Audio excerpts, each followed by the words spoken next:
بسم اللہ الرحمن الرحیم۔ السلام علیکم ورحمۃ اللہ وبرکاتہ۔ یہ 17 رمضان المبارک 2 ہجری کا دن تھا۔ اس دن مدینہ منورہ سے 80 میل کے فاصلے پر بدر کا میدان ایک تحیر خیز منظر پیش کر رہا تھا۔ مشرکین مکہ جو بڑے ساز و سامان اور طمطراق کے ساتھ اہل حق کو صفحہ ہستی سے نیست و نابود کرنے کے لیے آئے تھے، اپنے سے 1/3 بے سر و سامان علم برداران توحید سے ذلت انگیز شکست کھا چکے تھے۔ ان کے بڑے بڑے سردار قتل ہو چکے تھے اور ان کی لاشیں میدان جنگ میں جگہ جگہ بکھری پڑی تھیں۔ یہ وہی لوگ تھے جنہوں نے مکہ میں اہل حق کا جینا دوبھر کر دیا تھا اور ان کو اپنے وطن سے نکلنے پر مجبور کر دیا تھا۔ آج یہاں ان کی لاشیں خاک و خون میں غلطاں نشان عبرت بنی ہوئی تھیں۔ سرور کونین صلی اللہ علیہ وآلہ وسلم اگر چاہتے تو ان لاشوں کو گدھوں، چیلوں اور درندوں کی خوراک بننے کے لیے اسی طرح کھلے میدان میں چھوڑ دیتے، لیکن آپ صلی اللہ علیہ وآلہ وسلم کی شان رحیمی نے یہ گوارا نہ کیا، اور آپ صلی اللہ علیہ وآلہ وسلم نے صحابہ کرام رضی اللہ تعالی عنہم کو حکم دیا کہ ان تمام لاشوں کو جمع کر کے کسی مناسب جگہ دفن کر دیا جائے۔ صحابہ کرام رضی اللہ تعالی عنہم نے میدان کا چکر لگایا تو ایک جگہ ایک بڑا کنواں نظر آیا جو مدت سے غیر مستعمل پڑا تھا۔ انہوں نے تمام لاشیں اسی کنویں میں ڈال دیں اور ان کو مٹی اور پتھروں سے ڈھک دیا۔ اس وقت حضور اکرم صلی اللہ علیہ وآلہ وسلم اس اجتماعی قبر کے قریب تشریف لے گئے اور بآواز بلند ارشاد فرمایا: اے عتبہ، اے شیبہ، اے ابو جہل، اے فلاں، اے فلاں، کیا تم نے اللہ کے وعدے کو ٹھیک پایا؟ بے شک مجھ سے جو وعدہ رب العزت نے کیا وہ پورا ہوا۔ جس وقت لسان رسالت صلی اللہ علیہ وآلہ وسلم سے یہ الفاظ ادا ہوئے، وہاں پر موجود حضور اکرم صلی اللہ علیہ وآلہ وسلم کے تمام جان نثاروں کے چہرے عبرت پذیری کا مرکب بن گئے، لیکن ان میں سے ایک صاحب رسول صلی اللہ علیہ وآلہ وسلم نہایت غمزدہ معلوم ہوتے تھے۔ وہ ادھیڑ عمر کے ایک کشیدہ قامت آدمی تھے، سامنے کا ایک دانت زیادہ تھا اور ایک آنکھ میں قدرے بھینگا پن تھا، لیکن چہرے کے نقوش دلکش تھے اور پیشانی نور سعادت سے چمک رہی تھی۔ ان کو غم و اندوہ سے نڈھال دیکھ کر نبی رحمت صلی اللہ علیہ وآلہ وسلم نے اپنے قریب بلایا اور بڑی شفقت سے فرمایا: شاید تم کو اپنے باپ کے مرنے کا غم ہے۔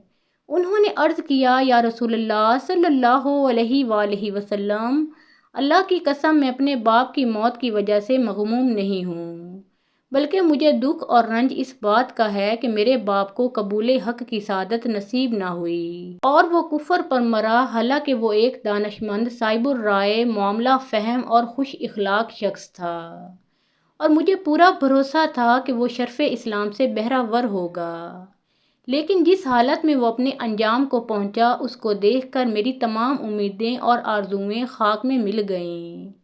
میرے باپ کا مرتے دم تک دولت ایمان سے محروم رہنا ہی میرے قلق کا سبب ہے۔ حضور اکرم صلی اللہ علیہ وآلہ وسلم نے ان کے جذبہ ایمانی کی تعریف کی اور ان کو دعائے خیر سے نوازا۔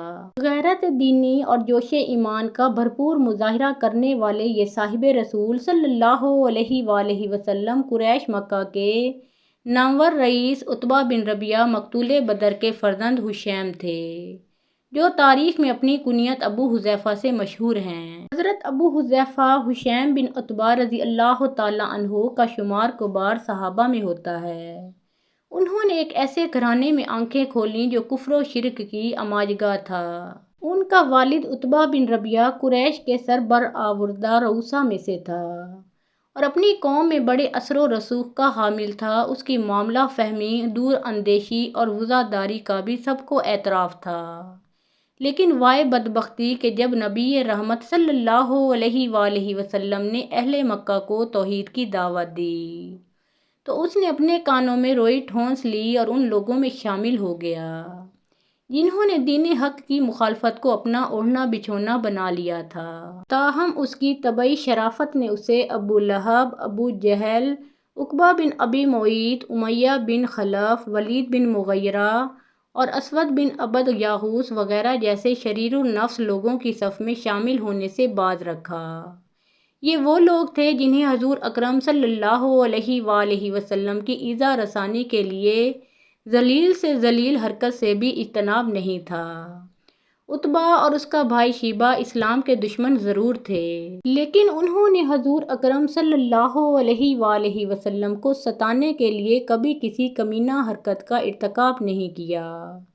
عتبہ نے اپنے فرزند حشیم کی پرورش بڑے ناز و نام سے کی۔ جب وہ جوان ہوئے تو ان کی شادی خطیب قریش سہیل بن عمر کی صاحبزادی سہلہ سے کر دی۔ حشیم 30 یا 32 برس کے تھے کہ مکہ میں صدائے توحید بلند ہوئی۔ اگرچہ عتبہ نے اپنے فرزند کو اپنے رنگ میں ڈھالنے میں کوئی کسر نہ اٹھا رکھی تھی، لیکن اللہ تعالیٰ نے اس نوجوان کو فطرت صالحہ سے نوازا تھا۔ انہوں نے ہر قسم کے خطرات کے علی الرغم بلا تامل دعوت حق پر لبیک کہا۔ نیک بخت بیوی حضرت سہلہ بن سہیل رضی اللہ تعالیٰ عنہا نے بھی ان کا ساتھ دیا، اور یہ دونوں میاں بیوی سابقون الاولون کی مقدس جماعت میں شامل ہو گئے۔ عتبہ پر بیٹے اور بہو کی سعادت اندوزی اسلام سخت شاق گزری اور اس نے ان کی طرف سے آنکھیں پھیر لیں، جس کا نتیجہ یہ ہوا کہ وہ بھی دوسرے مسلمانوں کی طرح مشرکین قریش کے ظلم و ستم کا نشانہ بن گئے۔ جب حضور اکرم صلی اللہ علیہ وآلہ وسلم نے مسلمانوں کو مدینہ کی طرف ہجرت کرنے کا اذن دیا تو حضرت ابو حذیفہ رضی اللہ تعالیٰ عنہ بھی اپنی اہلیہ، فرزند اور آزاد کردہ غلام منہ بولے بیٹے حضرت سالم رضی اللہ تعالیٰ عنہ کے ہمراہ مکہ سے ہجرت کر کے مدینہ چلے گئے۔ اس طرح ان کو تیسری مرتبہ راہ حق میں ہجرت کرنے کا شرف حاصل ہوا۔ اس سے پہلے 2 مرتبہ حبشہ کو وہ ہجرت کر چکے تھے۔ ابن سعد رحمۃ اللہ علیہ کا بیان ہے کہ مدینہ میں حضرت عباد بن بشر رضی اللہ تعالیٰ عنہ نے حضرت ابو حذیفہ رضی اللہ تعالیٰ عنہ اور ان کے اہل خاندان کو اپنا مہمان بنایا۔ رمضان المبارک 2 ہجری میں حق و باطل کا پہلا معرکہ بدر کے میدان میں برپا ہوا تو حضرت ابو حذیفہ رضی اللہ تعالیٰ عنہ ان 313 نفوس قدسیہ میں سے ایک تھے جنہیں اس تاریخ ساز موقع پر حضور اکرم صلی اللہ علیہ وآلہ وسلم کی ہم رکابی کا شرف حاصل ہوا۔ دوسری طرف پرستاران باطل کی قیادت حضرت ابو حذیفہ رضی اللہ تعالیٰ عنہ کے باپ عتبہ بن ربیعہ کے ہاتھ میں تھی۔ اس کے ساتھ اس کا دوسرا بیٹا ولید، بھائی شیبہ اور نواسہ حنظلہ بن ابی سفیان تھے۔ بعض ارباب سیر نے لکھا ہے کہ عتبہ کی دلی خواہش تھی کہ کسی طرح لڑائی ٹل جائے، چنانچہ اس نے حکیم بن حزام کو یہ پیغام دے کر ابو جہل کے پاس بھیجا کہ بہتر یہی ہے کہ ہم اپنے ابن عم یعنی حضور اکرم صلی اللہ علیہ وآلہ وسلم کے مقابلے سے ہٹ جائیں۔ ابو جہل یہ پیغام سن کر بھڑک اٹھا اور کہنے لگا کہ عتبہ کا ایک بیٹا ابو حذیفہ رضی اللہ تعالیٰ عنہ محمد صلی اللہ علیہ وآلہ وسلم کے لشکر میں ہے، وہ اس بنا پر لڑائی سے جی چراتا ہے کہ کہیں اس کا بیٹا مارا نہ جائے۔ حکیم بن حزام نے واپس جا کر عتبہ کو ابو جہل کے رد عمل سے آگاہ کیا تو اس نے کہا، لوگ دیکھ لیں گے کہ لڑائی کی نوبت آئی تو بزدلی کا داغ کون اٹھاتا ہے۔ اس کے بعد عتبہ نے ایک سرخ اونٹ پر سوار ہو کر قریش کے سامنے ایک زوردار تقریر کی جس میں ان کو لڑے بغیر واپس چلنے کی تلقین کی، لیکن ابو جہل اور دوسرے جنگ پسند مشرکین نے اس کی کوئی پیش نہ چلنے دی۔ لڑائی کا آغاز ہوا تو عتبہ نے ابو جہل کے طعنے کو عملاً ثابت کرنے کے لیے اپنے فرزند ابو حذیفہ رضی اللہ تعالیٰ عنہ کو مقابلے کے لیے للکارا۔ بعض روایتوں میں ہے کہ خود حضرت ابو حذیفہ رضی اللہ تعالیٰ عنہ نے جوش ایمانی سے بے قرار ہو کر اپنے باپ کو دعوت مبادرت دی۔ حضرت ابو حذیفہ رضی اللہ تعالیٰ عنہ کی ہمشیرہ ہند بنت عتبہ بھی باپ کے ساتھ آئی تھیں۔ انہوں نے بھائی ابو حذیفہ رضی اللہ تعالیٰ عنہ کو باپ اور دوسرے اقربا کے سامنے شمشیر بکف دیکھا تو غصے سے بے قابو ہو گئیں اور بھائی کی مذمت میں یہ شعر کہے، بھینگا بڑے دانت والا جس کا طائر بخت سخت منحوس ہے، یعنی ابو حذیفہ رضی اللہ تعالیٰ عنہ جو دین میں سب سے برا ہے، کیا تو اپنے والد کا شکر گزار نہیں ہے جس نے بچپن سے تیری پرورش کی یہاں تک کہ تو نے بے داغ جوانی پائی؟ باپ نے بیٹے کے مقابلے پر آنے سے پہلو تہی کی یا بیٹے نے باپ کی دعوت مباشرت کو قابل التفات نہ سمجھا؟ دونوں کے درمیان مقابلہ نہ ہوا، البتہ عتبہ حضرت امیر حمزہ رضی اللہ تعالیٰ عنہ کے ہاتھ سے مارا گیا۔ اس کا مشرک بیٹا ولید، بھائی شیبہ اور نواسہ حنظلہ بھی لڑائی میں کام آئے۔ لڑائی کے بعد حضور اکرم صلی اللہ علیہ وآلہ وسلم نے مشرکین کی لاشوں کو ایک اندھے کنویں میں دفن کرایا تو وہ واقعہ پیش آیا جس کا ذکر اوپر آ چکا ہے۔ غزوہ بدر میں قریش کے جو آدمی مسلمانوں کے ہاتھ اسیر ہوئے، ان میں رسول صلی اللہ علیہ وآلہ وسلم حضرت عباس بن عبد المطلب رضی اللہ تعالیٰ عنہ بھی تھے۔ حضرت عباس رضی اللہ تعالیٰ عنہ در پردہ مسلمان ہو چکے تھے یا دل سے مسلمانوں کے خیر خواہ تھے اور مشرکین کے مجبور کرنے پر بادل ناخواستہ وہ لڑائی میں شریک ہوئے تھے۔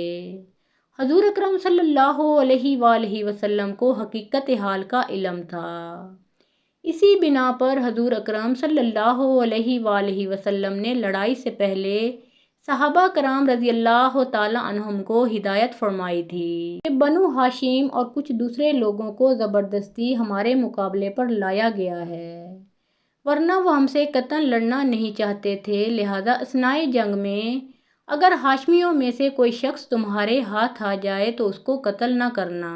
ابو البختری بن ہشام جس نے شعب ابی طالب کا محاصرہ توڑنے میں نمایاں حصہ لیا تھا، اس کی بھی جان نہ لینا اور بالخصوص میرے چچا عباس کے قتل سے باز رہنا، کیونکہ وہ سخت ناگواری کے ساتھ یہاں آئے ہیں۔ علامہ ابن سعد رحمۃ اللہ علیہ کا بیان ہے کہ حضرت ابو حذیفہ رضی اللہ تعالیٰ عنہ کو جوش ایمان انتہا کو پہنچا ہوا تھا اور ان کے نزدیک حق کے مقابلے میں خونی اور نسبی تعلق اور رشتوں کی کوئی اہمیت نہ تھی۔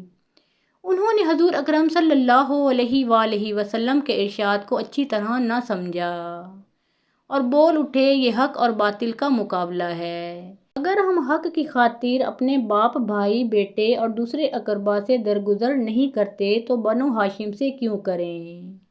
باخدا اگر میں نے عباس کو پا لیا تو ان کو لقمہ شمشیر بنائے بغیر نہ رہوں گا۔ حضور اکرم صلی اللہ علیہ وآلہ وسلم کو حضرت ابو حذیفہ رضی اللہ تعالیٰ عنہ کے اس قول کی اطلاع ہوئی تو آپ صلی اللہ علیہ وآلہ وسلم نے حضرت عمر فاروق رضی اللہ تعالیٰ عنہ سے مخاطب ہو کر فرمایا، ابو حفص تم نے ابو حذیفہ کی بات سنی، کیا میرے چچا کا چہرہ قتل کے لائق ہے؟ حضرت عمر فاروق رضی اللہ تعالیٰ عنہ کو جوش آ گیا اور عرض کی، یا رسول اللہ صلی اللہ علیہ وآلہ وسلم اگر اجازت ہو تو ابو حذیفہ کی گردن اڑا دوں، لیکن نبی رحمت صلی اللہ علیہ وآلہ وسلم نے حضرت عمر فاروق رضی اللہ تعالیٰ عنہ کو ایسا کرنے سے باز رکھا کیونکہ حضرت ابو حذیفہ رضی اللہ تعالیٰ عنہ آپ کے نہایت مخلص اور جان نثار صحابی تھے۔ یہ جملہ اتفاقاً یعنی غلطی کی بنا پر ان کی زبان سے نکل گیا تھا۔ ابن جریر طبری کا بیان ہے کہ حضرت ابو حذیفہ رضی اللہ تعالیٰ عنہ کہا کرتے تھے کہ یہ گستاخانہ کلمہ جو غلطی سے میری زبان سے نکل گیا تھا، میں اس سے ہمیشہ خوفزدہ رہتا تھا کہ معلوم نہیں اس کا کیا وبال مجھ پر پڑے، اور میں یقین کرتا تھا کہ صرف راہ حق میں جان قربان کرنا ہی اس غلطی کا کفارہ ہو سکتا ہے۔ حضرت ابو حذیفہ رضی اللہ تعالیٰ عنہ کی یہ پشیمانی ان کے اخلاص فی الدین اور حب رسول صلی اللہ علیہ وآلہ وسلم کی آئینہ دار تھی، اگرچہ حضور اکرم صلی اللہ علیہ وآلہ وسلم نے ان کو بالکل معاف کر دیا تھا، لیکن ان کے دل میں اپنی بات کا کانٹا ہمیشہ کھٹکتا رہتا تھا، یہاں تک کہ اللہ تعالیٰ نے ایک دن ان کی تمنائے شہادت بھی پوری کر دی۔ بدر کے بعد حضرت ابو حذیفہ رضی اللہ تعالیٰ عنہ دوسرے تمام اہم غزوات میں بھی بڑے جوش اور جذبے کے ساتھ شریک ہوئے اور ہر معرکے میں نہایت پامردی سے جاد شجاعت دی، 11 ہجری میں حضور اکرم صلی اللہ علیہ وآلہ وسلم نے وصال فرمایا اور حضرت ابو بکر صدیق رضی اللہ تعالیٰ عنہ سریر آرائے خلافت ہوئے تو سارے عرب میں فتنہ ارتداد کے شعلے بھڑک اٹھے۔ اس پرآشوب زمانے میں حضرت ابو حذیفہ رضی اللہ تعالیٰ عنہ نے بڑی سرگرمی سے خلیفۃ الرسول صلی اللہ علیہ وآلہ وسلم کا ساتھ دیا اور مرتدین کا قلعہ کما کرنے کے لیے سر دھڑ کی بازی لگا دی۔ فتنہ ردہ کے سلسلے کی سب سے خونریز لڑائی جنگ یمامہ تھی۔ اس میں لوہے کی لوہے سے ٹکر تھی، ایک طرف بھی سخت گوش عرب تھے اور دوسری طرف بھی عرب، لیکن ایک فریق اللہ اور اللہ کے رسول صلی اللہ علیہ وآلہ وسلم کے لیے لڑ رہا تھا اور دوسرا فریق مسلمہ کذاب کے دجل و طلبی کے زیر اثر لڑ رہا تھا۔ اہل حق کی صفوں میں حضرت ابو حذیفہ رضی اللہ تعالیٰ عنہ بھی اپنے منہ بولے بیٹے حضرت سالم رضی اللہ تعالیٰ عنہ کے ساتھ شامل تھے۔ دونوں نے لڑائی میں ایسی جاں فروشی کا مظاہرہ کیا کہ شجاعت بھی آفرین پکار اٹھی۔ آخر بے شمار زخم کھا کر حق کے دونوں جاں باز سپاہی جام شہادت پی کر خلد بری میں پہنچ گئے۔ حضرت ابو حذیفہ رضی اللہ تعالیٰ عنہ کی عمر اس وقت 54 برس کی تھی۔ وہ آرزوئے شہادت جو ان کے دل میں یوم بدر سے مچل رہی تھی، 9 سال کے بعد یمامہ کے میدان میں وہ پوری ہو گئی۔ اللہ تعالیٰ کی ان پر ہزارہاں رحمتیں نازل ہوں، آمین یا رب العالمین۔ محترم ناظرین، پیارے آقا محمد مصطفیٰ صلی اللہ علیہ وآلہ وسلم کا پیارا نام ایک بار کامنٹ سیکشن میں ضرور لکھیں۔ ویڈیو پسند آئی ہو تو لائک اور شیئر کیجیے۔ مزید اسلامی واقعات اور سبق آموز کہانیاں سننے اور دیکھنے کے لیے ہمارے اس چینل کو سبسکرائب کریں۔ اللہ تعالیٰ آپ سب کا حامی و ناصر ہو۔